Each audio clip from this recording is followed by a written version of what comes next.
Welcome back, everybody, to another episode of A Playmaker's View. Thank you guys for joining me. Really appreciate it. Hope you guys have enjoyed the past videos.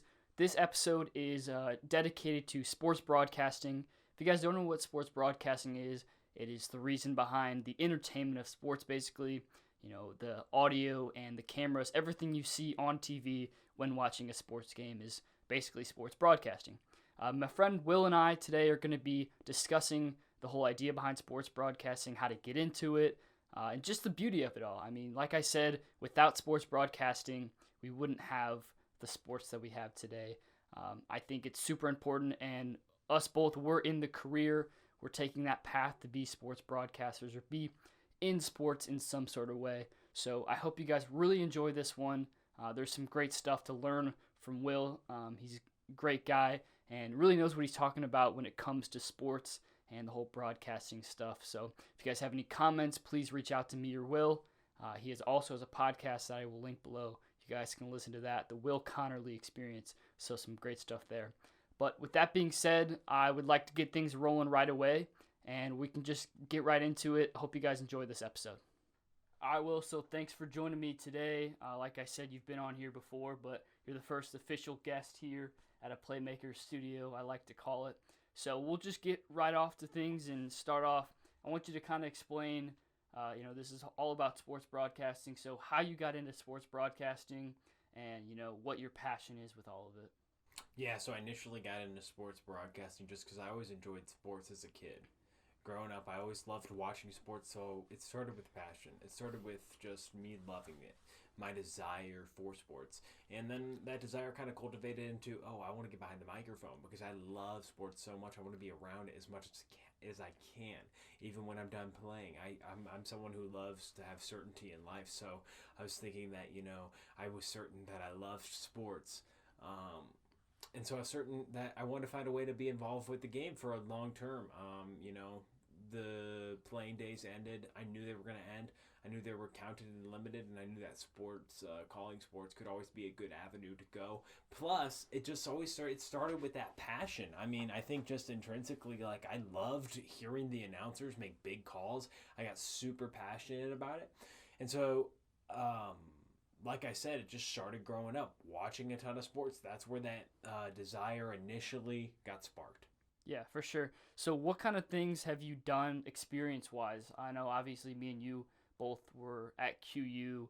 Did you have any previous experience coming into college, or did you kind of, start it all off at Quincy and, just get going? Yeah, so I really didn't have much experience, unless you count going around the house, calling games, or just playing MLB The Show and trying to emulate what Matt Vasgersian does on the call. I really didn't have any experience. When I get to college, I actually entered college as a sport management major, and then I switched to communication my sophomore year, and that was after I got enrolled in a sport broadcasting class, the GLVC Sports Network class, and I loved it. Got to call games, going to a soccer game, going in the fall, and football in the fall, then basketball, and then baseball. I played baseball, so that season, there's some softball in there, but all year round, there's something new. It's something fun. You're following a team trying to reach the highest of highs. So it's fun to try to capture those moments. And so, no, I didn't have any experience heading in. Gotcha. So what kind of things, obviously there's a lot to go into broadcasting, and I want you to touch on this. People don't realize all the work that really goes into it. So what kind of things have you learned and just developed throughout your time of sports broadcasting? Well, I learned a lot about sports broadcasting and as a person. But first off, I learned that you got to be prepared. You have to be prepared. And that's something that I've heard from a lot of people. But then again, you don't really recognize it till you're on air. You have to be prepared. Two, you never know who's listening.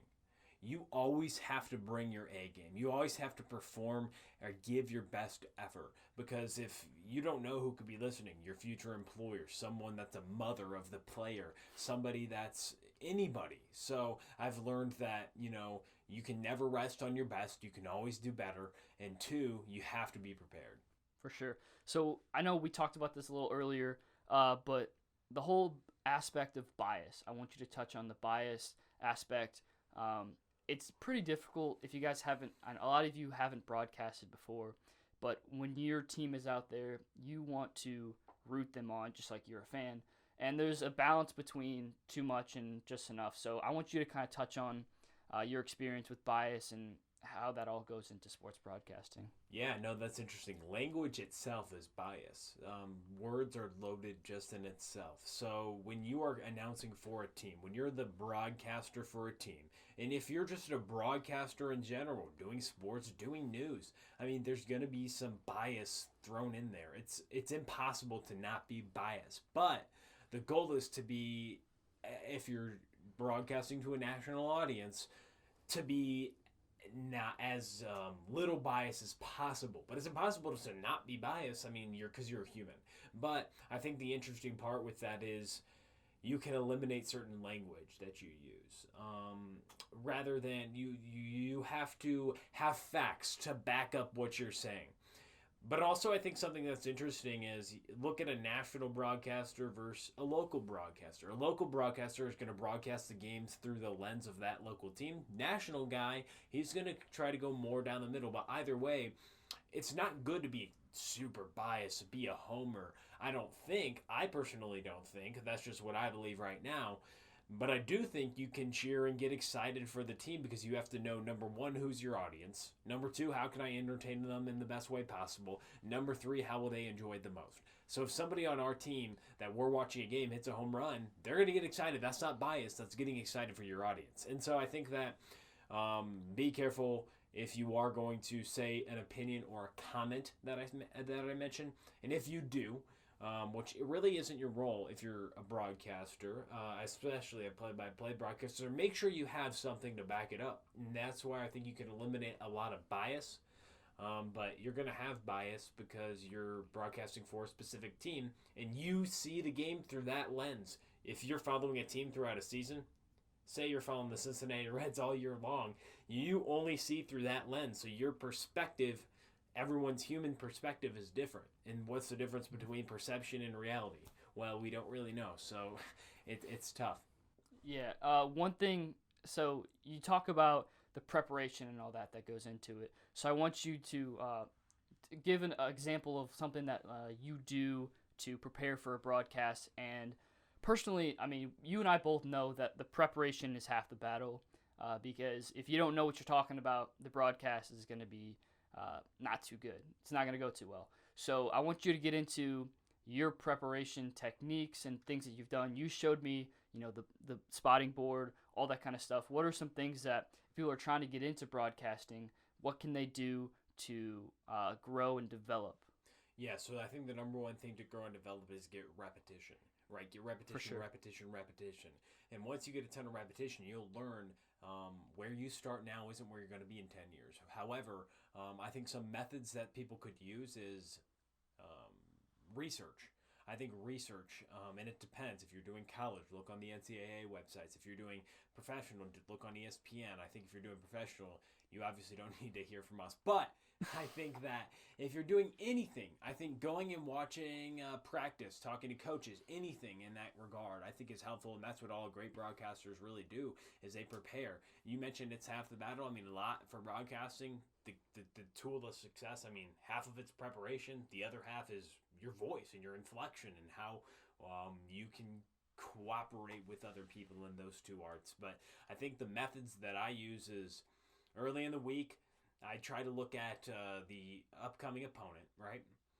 Sure. This is just me personally, and I am sure this will be different from years to come. I'm just trying to grow, and this is the state that I'm in. But I try to use look at the opponent, get all the information I can, and that's where we kind of talk about eliminating bias. You can't eliminate it, but you can reduce it by trying to be as prepared as possible, by getting as much information as possible about each player, each person, their names. These are people, they're human beings, they're not just statistics, so learn as much as you can about each person, because people have emotion connected to each player and person. So I think preparation goes, yes, all the numbers, all the statistics, that's a given, but then go deeper, go further, go harder. do more. And I think those methods only come from face-to-face communication, or talking and reaching out to a coach, or looking at other articles, finding all the information you can. So when you get to the booth on Sunday, you know I'm the most prepared person I possibly can be. And that's going to look different for every person, or Sunday or whatever day it is, you know? Mm-hmm. Yeah, and I think that all this preparation provides the fans with what they like to see. And then our next topic of discussion is going to be, how do you think sports broadcasting has impacted sports as a whole, for the players, for the fans? What does the aspect of having that broadcaster and the cameras around it, the technology, all that stuff, if we didn't have any of it, how different do you think it would be? It'd be way different. I mean, we wouldn't have. So, first off, sports broadcasting started on the radio, right? Mm-hmm. And so we wouldn't have television. We wouldn't have radio. We wouldn't be able to know what's going on if there weren't sports broadcasting. People wouldn't know how their team is doing unless they were at the game. So then they introduced radio and people could listen, and then they introduced television and people could watch. And I think sports, and then they get more entertained because they add noise, and then they add announcers, and then they add graphics, and then they keep adding things.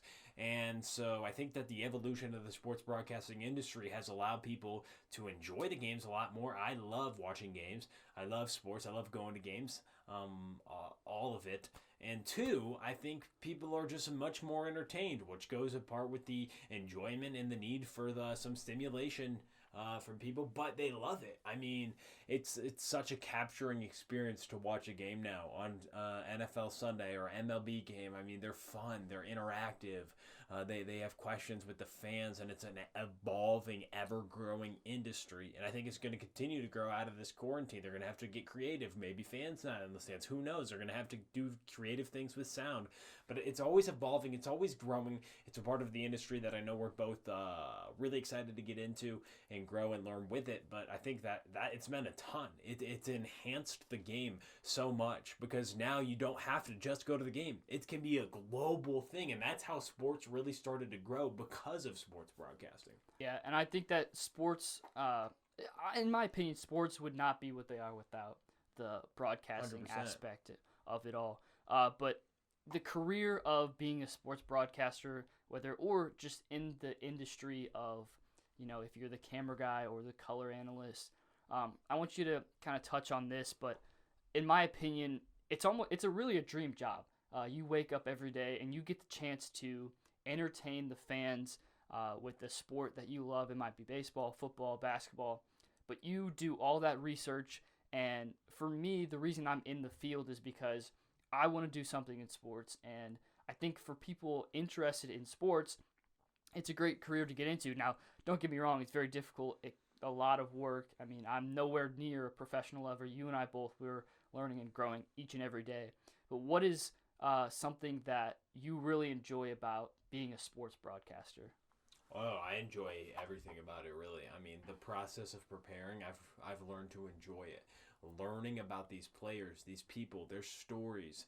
A guy gets injured and then he comes back the next season. So you learn about these things that are really just core values in life. If you look at the top performers in life at any level, athletes, CEOs of companies, you get to learn about their methods, their mentalities, their tactics. And I know that's why we both love doing podcasts. You get to talk to people and kind of pick their brain. And I love that part of sports broadcasting.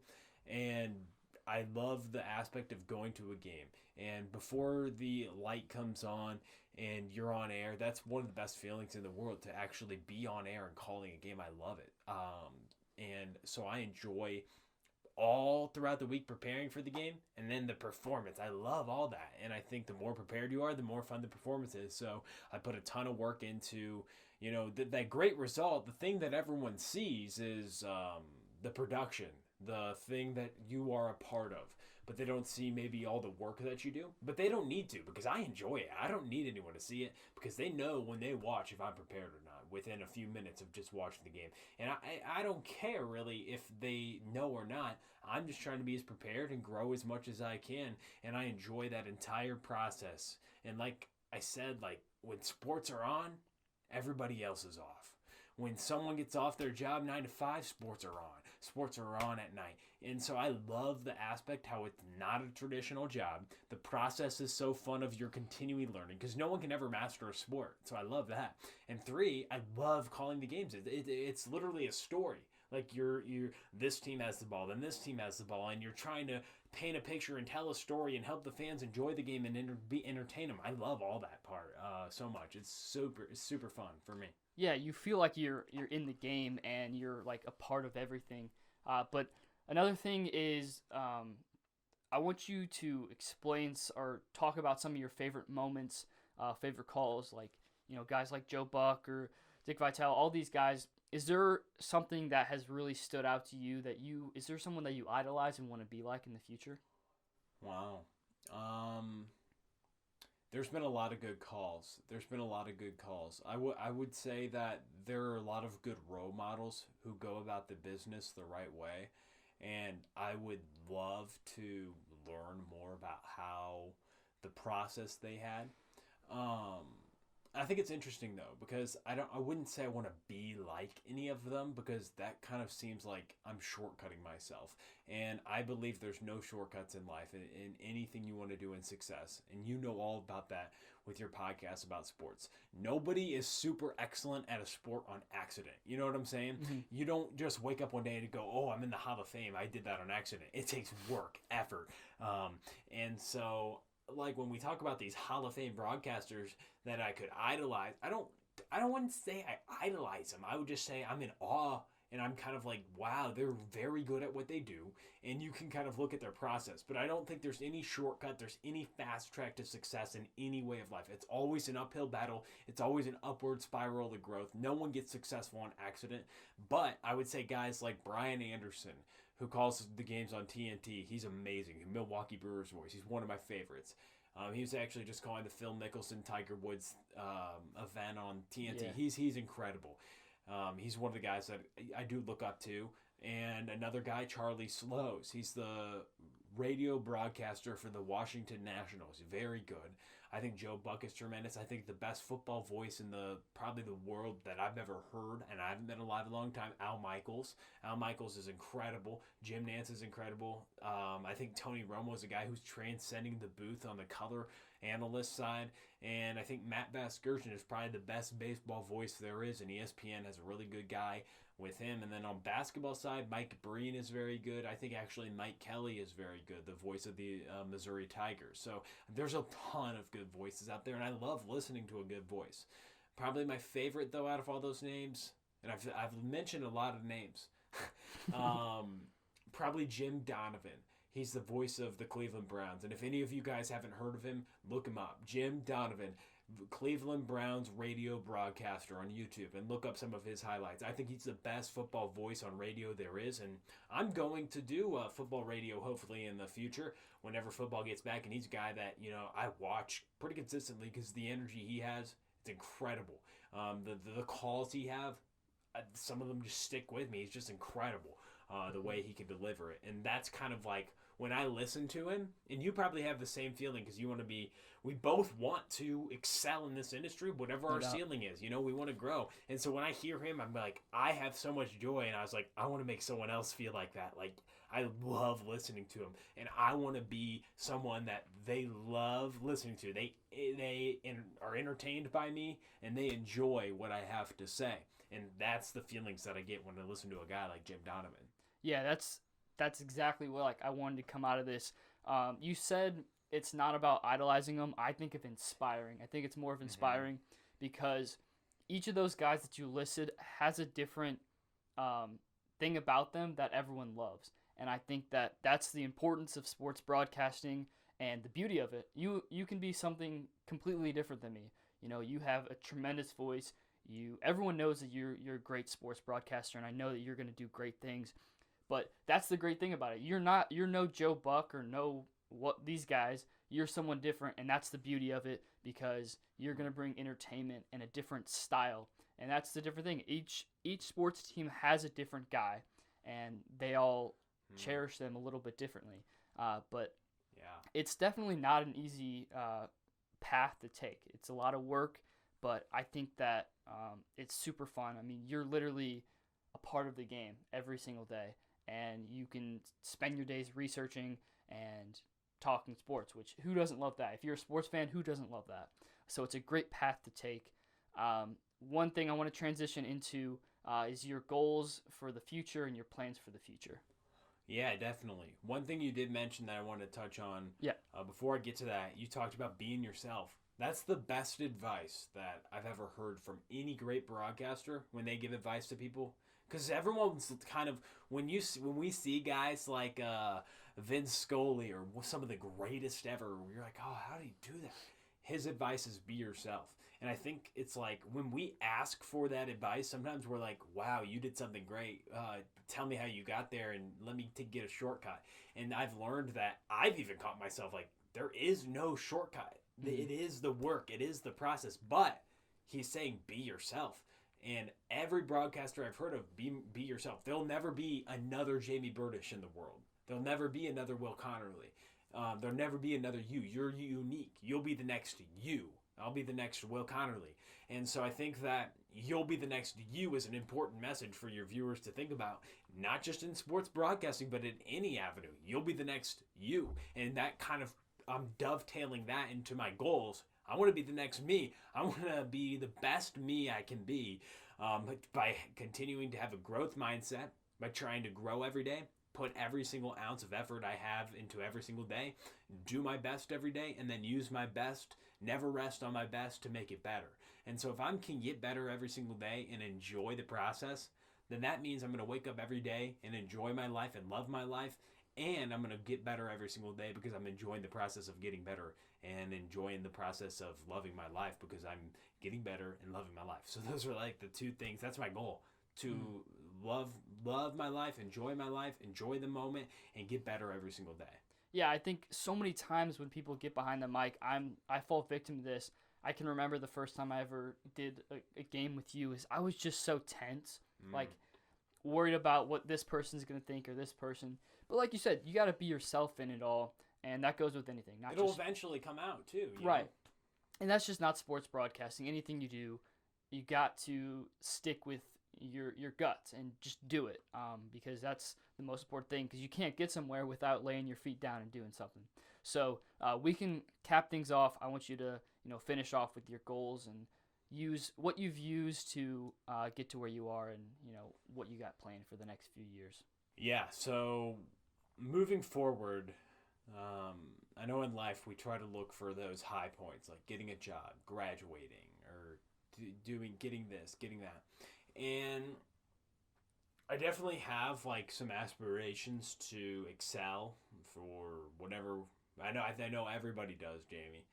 But I mean, like I said in the last answer, I mean, my goal is just to continue to have a growth mindset and to continue to do my best every single day. And my best is going to be this today, might be higher tomorrow. And I never want to rest on my best. So I want to get better every day and enjoy the process. That's my goal. And wherever that leads me, that means if I'm 10 years from now, if I'm enjoying every single day and invested in getting better, that means I'm loving the process of getting better every single day. And that's what I want to do. I don't know what that's going to look like. I love the podcasts I do. I want to continue to do that. I love broadcasting. I want to continue to pursue heights in that. And I love learning. So I will continue to try to expand my mind and keep my body in shape while I do it, so I have more energy to be out behind the mic. So I think that I want to produce results at the highest level, obviously, Jayme, but I want to focus on myself in terms of developing to the highest capability possible by getting better every single day and enjoying that process and helping others do the same. That's my ultimate goal. Yeah, nobody better but Will Conerly to say it here. I think that's going to kind of cap things off for us today. Appreciate you guys joining me again, as always. And Will, I'm going to have you here in the near future. So be staying with him. I'm going to link all his information below. He's got his own podcast, Will Conerly Experience. But I really do hope you guys enjoyed this episode. A lot to take out from it, especially the learning, growing. It's something that's really important in life. And with whatever career path you guys take, I highly recommend, if you love sports, do something with sports. There's so many opportunities out there. that will allow you to stay with sports and have some fun, because you want to have a job that you go to every single day and you enjoy. It may be a lot of hard work, but the reward will be great. And in my opinion, sports broadcasting is one of those outstanding careers that we can have. And I really hope that you guys appreciate sports broadcasting a little bit more after watching this episode, because it's important to the game. If we didn't have it, we would just be watching the guys play. So it really is a great thing to have. And with that being said, next time you watch a game here in the near future, hopefully there's some games coming up in the month or so, but be listening to the broadcast and think about all the stuff that Will and I talked about, because it is pretty cool how it all comes together, and it's a lot of hard work, but very rewarding. So with that being said, I'm your host, Jayme Burdish. Hope you guys are doing well out there, and we'll be back with you guys next week on A Playmaker's View.